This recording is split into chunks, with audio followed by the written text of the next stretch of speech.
नमस्कार, हमारा मध्य प्रदेश देख रहे हैं आप और मैं हूं आपके साथ ज्योति। सिवनी जिले के थाना धूमा क्षेत्र अंतर्गत कुएं में डूबकर 3 लोगों की मौत हो गई है। बता दें कि तीनों लोग सुबह अपने खेत में फसल में दवाई डालने गए हुए थे और इस दौरान बेटा कुएं में गिर गया, जिसके बाद से पिता और पुत्री भी कुएं में बेटे को बचाने उतरे। पिता और पुत्री भी कुएं में डूब गए, जिनकी मौके पर ही मौत हो गई। वहीं कुएं से मृतकों के शव देर रात निकाले गए हैं और वहीं धूमा पुलिस मौके पर पहुंची। हालांकि सीएम शिवराज सिंह चौहान ने इस घटना पर ट्वीट कर श्रद्धांजलि व्यक्त की है और मृतकों को 4-4 लाख रुपए की आर्थिक सहायता देने का ऐलान किया है।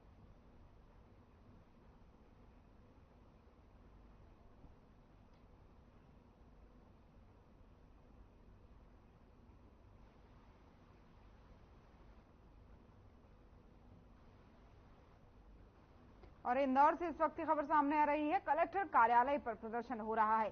सुखदेव सिंह गोगामेडी की हत्या पर प्रदर्शन हो रहा है। वहीं करणी सेना के राष्ट्रीय अध्यक्ष थे गोगामेडी। जयपुर में की थी 3 लोगों ने हत्या। तो इस वक्त की बड़ी और अहम जानकारी आपको इंदौर से बता रहे हैं, जहां पर करणी सेना के अध्यक्ष की जो हत्या कल हुई थी उसके खिलाफ प्रदर्शन हो रहा है। सुखदेव सिंह गोगामेडी की हत्या हुई थी। करणी सेना के राष्ट्रीय अध्यक्ष थे। वहीं 2 लोग स्कूटी में बैठकर आए थे जिन्होंने हत्या की थी, जिसके बाद से अब लोगों में आक्रोश दिख रहा है और इस पूरे मामले पर लोग कलेक्टर कार्यालय में प्रदर्शन कर रहे हैं, नारेबाजी कर रहे हैं। करणी सेना के राष्ट्रीय अध्यक्ष की कल हुई थी हत्या, जिसके बाद से आज लगातार लोग आक्रोश में दिख रहे हैं और प्रदर्शन कर रहे हैं। तो इंदौर से इस वक्त की बड़ी और अहम जानकारी निकल करके सामने आ रही है, जहां कलेक्टर कार्यालय में लोग प्रदर्शन कर रहे हैं। सुखदेव सिंह गोगामेडी की हत्या पर यह प्रदर्शन चल रहा है और जांच की मांग लोग यहां पर कर रहे हैं। घटनास्थल की तस्वीरें भी आपको दिखा रहे हैं मौके की, जहां पर इंदौर में आप देख सकते हैं कि कलेक्टर कार्यालय के बाहर लोगों का जमावड़ा लगा हुआ है। ये लगातार गोगामेडी की हत्या के खिलाफ प्रदर्शन कर रहे हैं, उचित जांच की मांग कर रहे हैं।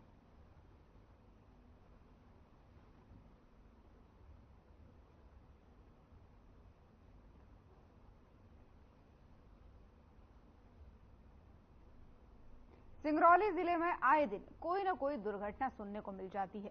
जिले में रोजाना सड़क दुर्घटनाएं हो रही हैं। वहीं मुड़वानी डैम के पास नगर निगम की बस अनियंत्रित होकर पलट गई। इस हादसे में कई सवारी गंभीर रूप से घायल हो गई। वहीं जानकारी के मुताबिक सिंगरौली जिले के बैढ़न शहर से मोरवा की तरफ जा रही नगर निगम की बस मुड़वानी डैम के पास अनियंत्रित होकर पलट गई। वहीं इस हादसे में कई लोग घायल बताए जा रहे हैं। गनीमत ये रही कि बस खाई में नहीं गिरी, नहीं तो सिंगरौली में एक और बड़ा हादसा हो सकता था। बस में सवार लोगों को फिलहाल गंभीर चोटें बताई जा रही हैं और मौके पर पुलिस प्रशासन और एम्बुलेंस पहुंची। सभी घायलों को अस्पताल ले जाया जा रहा है। अभी तक मिली जानकारी के अनुसार किसी के हताहत होने की खबर नहीं बताई जा रही है।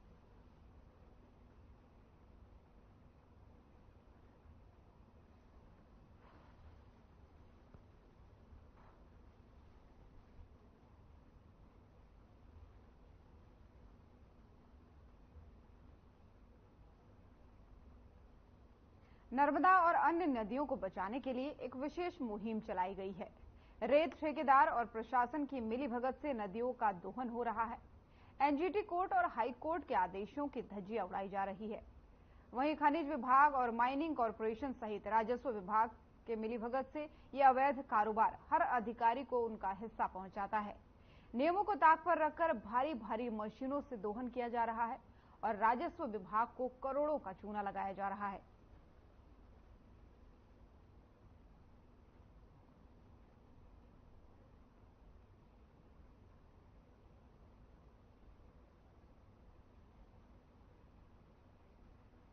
तो भोपाल से आपको खबर बता रहे हैं, जहां पर नर्मदा नदी में अवैध खनन किया जा रहा है। भारी भारी मशीनों से यहां पर अवैध माइनिंग का कार्य किया जा रहा है, जिसमें यह आरोप लगाया जा रहा है कि इसका हिस्सा जो है वो कहीं ना कहीं प्रशासन को भी पहुंच रहा है।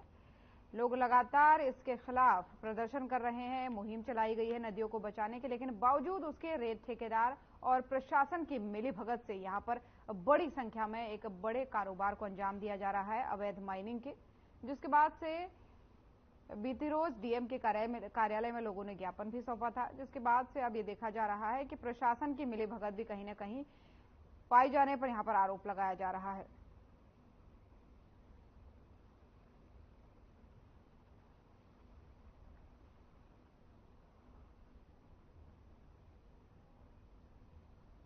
मध्य प्रदेश के सोडलपुर के पास नेशनल हाईवे के बहरा गांव नादबा के बीच सड़क हादसे की खबर सामने आई है, जहां 4 व्हीलर और 2 व्हीलर की टक्कर में 2 लड़कियों की मौत हो गई। वहीं इस दुर्घटना में 2 लोग घायल भी हुए हैं। 12 साल की रिधिमा और 30 साल के अजय का टिमरनी से हरदा अस्पताल में इलाज चल रहा है।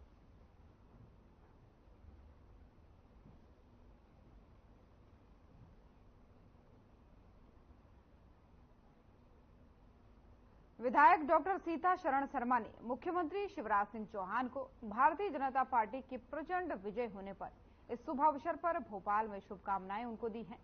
इस अवसर पर युवा बीजेपी नेता राहुल चौरे भी उपस्थित थे।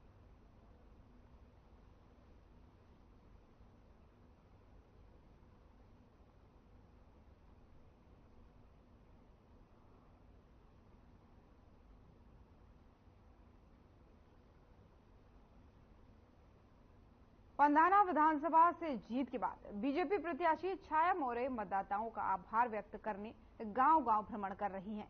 मंगलवार को 6 गांव माखन, भैरूखेड़ा, चिगोहन गांव में पहुंची वो, जहां उन्होंने घर घर जाकर मतदाताओं का आभार जताते हुए गांव में मूलभूत सुविधाएं देना और विकास को अपनी प्राथमिकता बताया है। वहीं मौर्य ने कहा है कि बीजेपी संगठन के एक-एक कार्यकर्ता ने मेहनत से ही मुझे 28,000 मतों से जिताया है। मैं संगठन और कार्यकर्ताओं के विकास पर खरा उतरने का पूरा प्रयास करूंगी। मौर्य के गांव पहुंचने पर ढोल ताशों के साथ उनका स्वागत किया गया। वहीं मंच पर उनको सम्मानित भी किया गया।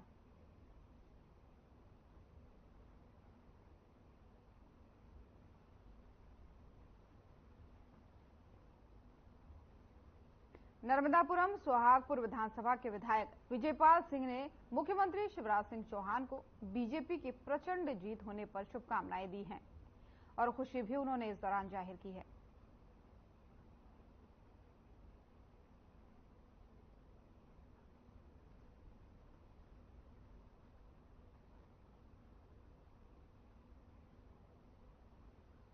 सिवनी मालवा की बाबरी रेत खदान पर पोकलेन मशीन लगाकर क्षेत्र में लगातार रेत का अवैध उत्खनन किया जा रहा है। वहीं प्रशासन और माइनिंग अधिकारी अपने आंखों पर पर्दा डाले बैठे हैं। इसको लेकर के क्षेत्रीय मीडिया भी लगातार खबरें चला रहा है। कुछ दिन पहले ही मालवा गांव के लोग एसडीएम को रेत के अवैध खनन के खिलाफ ज्ञापन देकर शिकायत देकर आए थे, लेकिन कोई भी कार्रवाई इस पर नहीं की गई। प्रशासन रेत माफियाओं के आगे कमजोर नजर आ रहा है। वहीं अवैध खनन से प्रशासन को रोजाना लाखों रुपए का माफिया चूना लगा रहे हैं।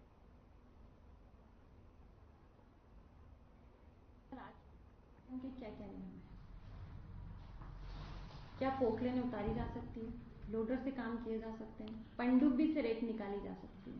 देखिए, जो हमारे जो रेत नियम में प्रावधान है कि जो अनुमतियां हैं उनमें यदि मशीन का उल्लेख होगा तो मशीन यूज हो सकती है। माइनिंग प्लान में यदि है तो चीजें यूज हो सकती है, और ये नर्मदा नदी में तो मशीन प्रतिबंधित है। मशीन प्रतिबंधित। आपके यहाँ की सिवनी मालवा तहसील की बाबरी खदान, क्या उसकी रॉयल्टी हो चुकी है? नहीं, हमारे जिले में अभी सिवनी मालवा अभी संचालित खदान नहीं है। संचालित नहीं है, लेकिन सर हम कल जाते हैं, हम जाके ऑन लोकेशन देखते हैं कि वहाँ पे रेत भरी जा रही है और वहाँ पे पोकलेन मशीनों का और पनडुब्बी का यूज किया जा रहा है। रात को 8 बजे के बाद दूसरी खदान की रॉयल्टी पे रेत भेजी जा रही है।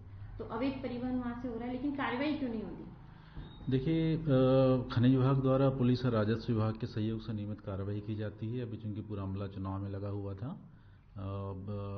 हमारा जो जिला है 3 ग्रुपों में 171 करोड़ में गया है और तीनों जो है अनुबंध हो चुके हैं, जिसमें से 2 खदानों 2 ग्रुपों के। और जैसा आप सूचना दे रहे हैं, जो कि बाबरी में अपोजिट साइड में भी सीहोर जिले में भी बाबरी में खदान है, बट ये इसको जांच करके हम देखेंगे। यदि गलत पाया जा रहा हो तो कार्रवाई की जाएगी। सर, अधिकारी को फोन लगाने के बाद फोन नहीं उठाना और उनका जवाब नहीं देना, ये किस और इंडिकेशन करता है? आप क्या मानते हैं? नहीं, फोन तो आम जन हो या कोई भी हो, उनको फोन तो उठा के कार्रवाई करना चाहिए। अगर हम आपसे कॉल करके बात करना चाहते हैं, अगर हम उसी जगह खड़े और वहाँ पे अवैध काम हो रहा है, देन आप कॉल नहीं उठाते हैं, 1 बार नहीं 2 बार नहीं, हर बार यही होता है, तो इसको क्या मान सकते हैं सर? देखिए, सूचना मिलने पर कार्रवाई की जाती है और इसमें सभी विभागों का बराबर सहयोग मिलता है और अर्थदंड हमारे यहाँ काफी प्रकरण बना के किए गए हैं। जो हम आपको बता रहे हैं ऑन लोकेशन हम देख कर आए हैं, उसके अनुसार आप क्या कार्रवाई करेंगे सर बाबरी खदान? बिल्कुल, वहाँ पे जो है संयुक्त रूप से टीम बना के वहाँ पे जांच की जाएगी और कुछ भी अवैध पाया जाएगा तो कार्रवाई की जाएगी। सर रात को अवैध काम होता है, दिन में अगर आप कार्रवाई करते हैं देन कुछ नहीं मिलता है। रात में भी पुलिस के सहयोग से कार्रवाई की जाती है और ये कहना गलत है कि हमने दिन में नहीं मिलता है। दिन में भी और रात में भी हमारे द्वारा पुलिस और राजस्व विभाग के द्वारा सहयोग से हम कार्रवाई करते हैं। नमस्कार, आप देख रहे हैं आर्यन टीवी और हम अभी खड़े हैं होशंगाबाद जिले की सिवनी मालवा तहसील की बाबरी खदान पे। मेरे पीछे आप देख सकते हैं कितनी ही गाड़ियां यहाँ भरी जा रही है जबकि इसकी रॉयल्टी नहीं है। और यहाँ पोकलेनों से काम हो रहा है, मजदूरों से नहीं बल्कि नर्मदा में पोकलेन उतारी जाती है। पोकलेन उतारना वर्जित है, नियम के खिलाफ है, उसके बावजूद यहाँ पोकलेन से काम किया जा रहा है। और हमारे पीछे आप देख सकते हैं कितनी ही गाड़ियां खड़ी हैं जिसमें पनडुब्बी लगा के यहाँ से रेत निकाली जाती है। अब देखना ये है कि यहाँ की जो प्रशासनिक अधिकारी है क्या उनके ध्यान तक ये बात नहीं जाती, जाने के बाद भी उनके कान पे जू क्यों नहीं रेंगती। इस तरह से नर्मदा का दोहन किया जा रहा है।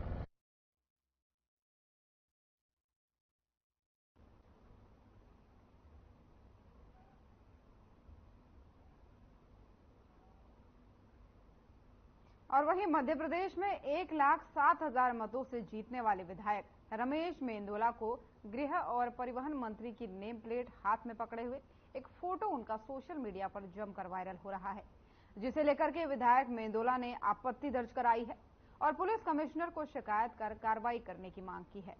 मेंदोला ने अपने पत्र में फोटो से छेड़छाड़ करने का आरोप लगाते हुए कार्रवाई करने की मांग की है। वहीं इस बारे में जानकारी देते हुए पुलिस कमिश्नर मकरंद देवस्कर ने बताया कि विधायक मेंदोला का पत्र लिखे जाने की जानकारी मिली है। पत्र अभी मेरे पास नहीं पहुंचा है, लेकिन जिसके आधार पर फोटो वायरल करने वालों की तलाश जल्द शुरू की जाएगी।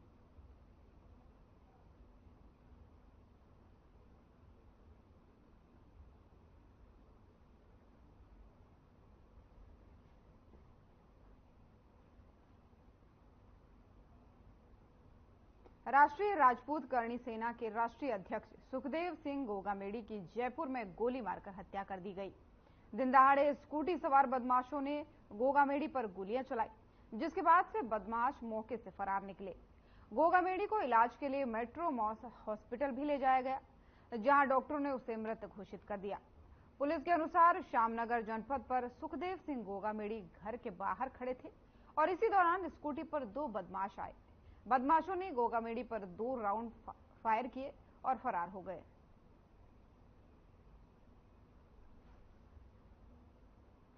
खबर जयपुर से आपको बता रहे हैं, जहां पर करणी सेना के राष्ट्रीय अध्यक्ष सुखदेव सिंह गोगामेडी की हत्या के बाद से लोगों में आक्रोश दिख रहा है। बीती रोज 2 स्कूटी सवार बदमाश उनके वहां पे आए।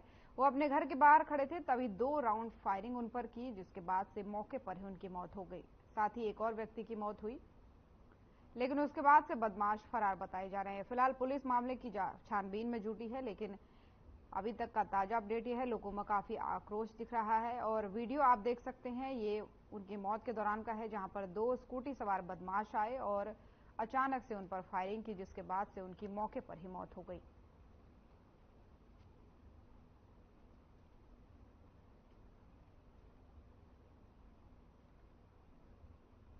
तस्वीरों में साफ देखा जा सकता है किस तरीके से 2 बदमाश आए और एकदम से उन्होंने फायरिंग करनी शुरू कर दी। फायरिंग के दौरान गोगामेडी की हत्या हो गई, उनकी मौत हो गई। साथ ही एक और जो उनके साथ मौजूद था, उसकी भी हत्या हो गई। बदमाश सबसे ही फरार बताए जा रहे हैं।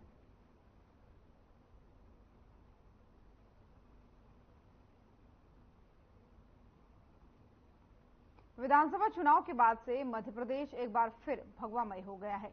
बीजेपी ने प्रचंड बहुमत के साथ अपनी जीत दर्ज करवाई है, जिसमें पंधाना विधानसभा में कांग्रेस से बीजेपी में आई छाया मोरे ने भी अपनी जीत दर्ज करवाकर एक नया इतिहास लिखा है।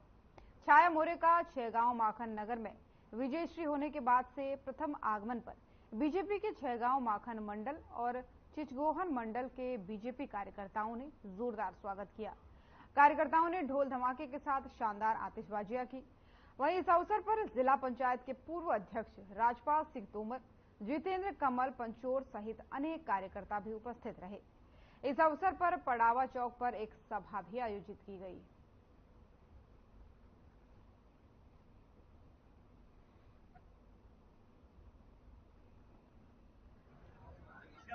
सभी प्रभारी और हमारे सीएम मंडल के अध्यक्ष,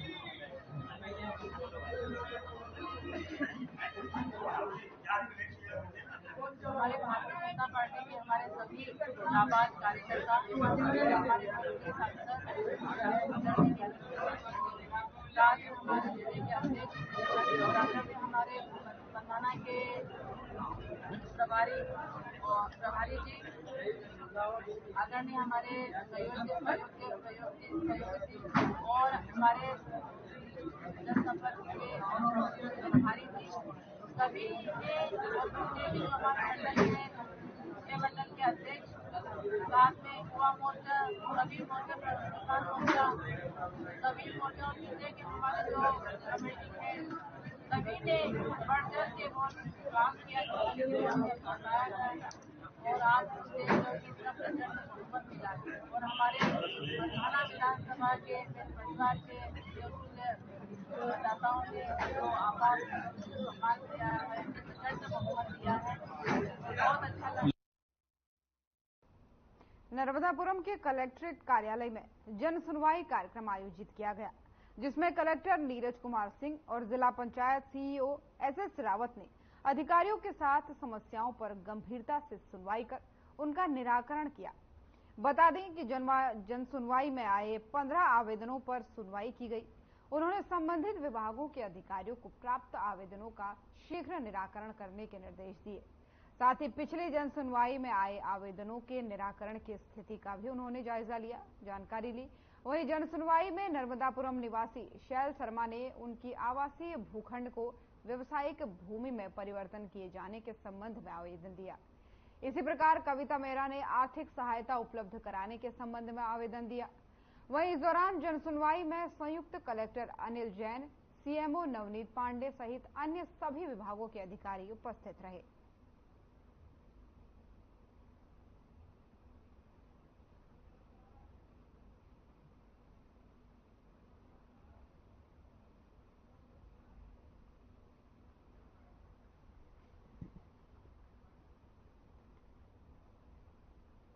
इंदौर की एरोड्रम पुलिस ने रिटायर्ड बैंक मैनेजर के घर में चोरी करने वाला आरोपी गिरफ्तार हो गया है।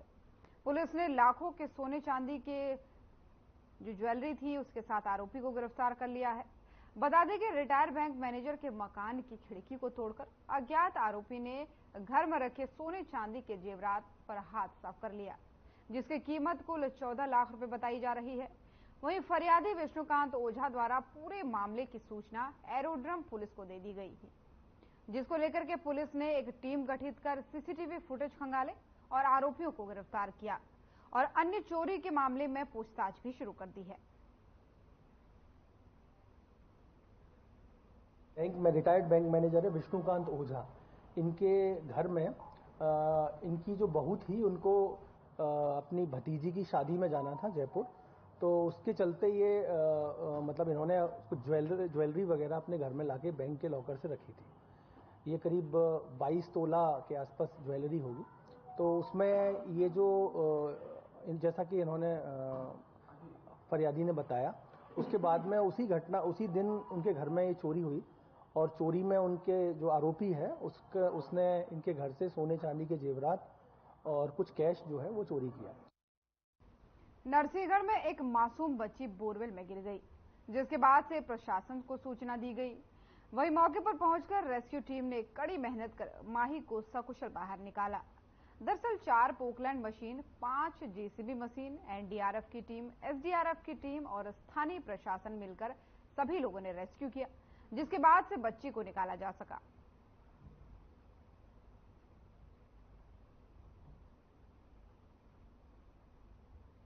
एम्बुलेंस में सारी लाइफ सपोर्ट मेडिसिन के साथ में डॉक्टर्स की टीम के साथ में उसको बचाव अस्पताल ले जा रहे हैं। वहाँ से उसको कोई और बेहतर इलाज की अगर जरूरत पड़ेगी तो डेफिनेटली प्रशासन उसको बहुत बेहतर इलाज प्रदान करेगा। पूरी टीम को, स्थानीय ग्रामीण वासियों को, हमारे प्रशासन के सभी कर्मचारियों को, एसडीआरएफ, एनडीआरएफ, हमारे पुलिस के साथी, होमगार्ड के साथी, हमारे ग्राम के कोटवार, हमारे एसडीएम साहब, हमारे कलेक्टर साहब, हमारे नायब तहसीलदार साहब पटवारी, हमारे मीडिया के बंधु लगातार हम सभी का हौसला बढ़ाया और आज इस ऑपरेशन को हम लोगों ने एक अच्छा ऑपरेशन के रूप में। एक पखवाड़े के बाद भैरव अष्टमी को भगवान ओंकारेश्वर ज्योतिर्लिंग मालवा भ्रमण से ओंकारेश्वर आए। मंदिर संस्थान के सहायक कार्यपालन अधिकारी अशोक महाजन और पंडित आशीष दीक्षित ने बताया कि कार्तिक माह की गोपाष्टमी को भगवान ओंकारेश्वर मालवा भ्रमण के लिए जाते हैं। इस दौरान दोपहर का भोग शयन आरती बंद रहती है। वहीं भैरव अष्टमी से भोग आरती शयन पूजन शुरू होता है, जिसमें 251 किलो मिठाई सहित 56 भोग लगाए जाते हैं। सुपरवाइजर दीपक मालाकार और पंडित जय दीक्षित ने बताया कि वरिष्ठ जनों के मार्गदर्शन में प्रभु भोलेनाथ के मालवा भ्रमण से लौटने पर श्रद्धा भाव से ज्योतिर्लिंग भगवान का पूजन कर मिठाई का भोग लगाया जाता है और ये प्रसाद सभी श्रद्धालुओं में बांट दिया जाता है। ये धार्मिक कार्यक्रम मंदिर के सभी कर्मचारी आपस में मिलकर आयोजित करते हैं।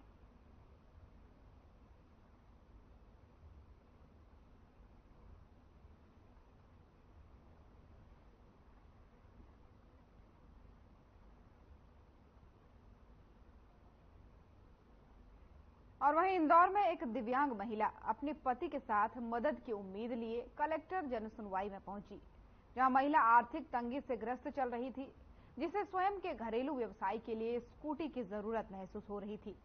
कलेक्टर ने पूरे मामले को समझते हुए दिव्यांग महिला को रेड क्रॉस से स्कूटी स्वीकृत कराई, साथ ही 2 लाख की विवाह प्रोत्साहन राशि दिलवाने में भी मदद की।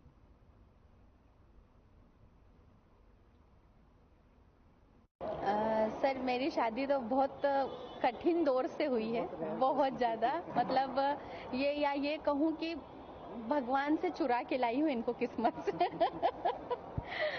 तो उसके बाद थोड़ा सा फैमिली इशू रहा, अभी भी है थोड़ा सा, पर मनाना ये तो अब सब रुठना मनाना तो चलता रहता है। उसके बाद लॉकडाउन आया जो हमारी लाइफ को पूरा डिस्ट्रॉय कर चुका था, पूरा ख़त्म कर चुका था। पर फिर भी हम दोनों ने हिम्मत करके सोचा कि अब थोड़ा सा कुछ और नया करते हैं।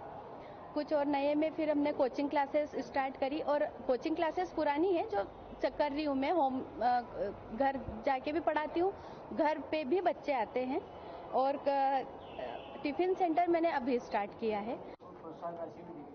एक है ना, आई थिंक बड़वानी की थी, एक है ना दिव्यांग लड़की थी। आई थिंक 75% है ना उनका दिव्यांगता था। मतलब उनकी कपल ने बहुत अच्छे तरीके से ना काम कर रहे हैं कि टिफिन सेंटर है ना खोल करके, बट कहीं ना कहीं आर्थिक स्थिति खराब है और शासन की ओर से एक दिव्यांग को है ना विवाह करने के समय पे दिव्यांग को प्रोत्साहन राशि है ना 2 लाख रुपए मिलता है।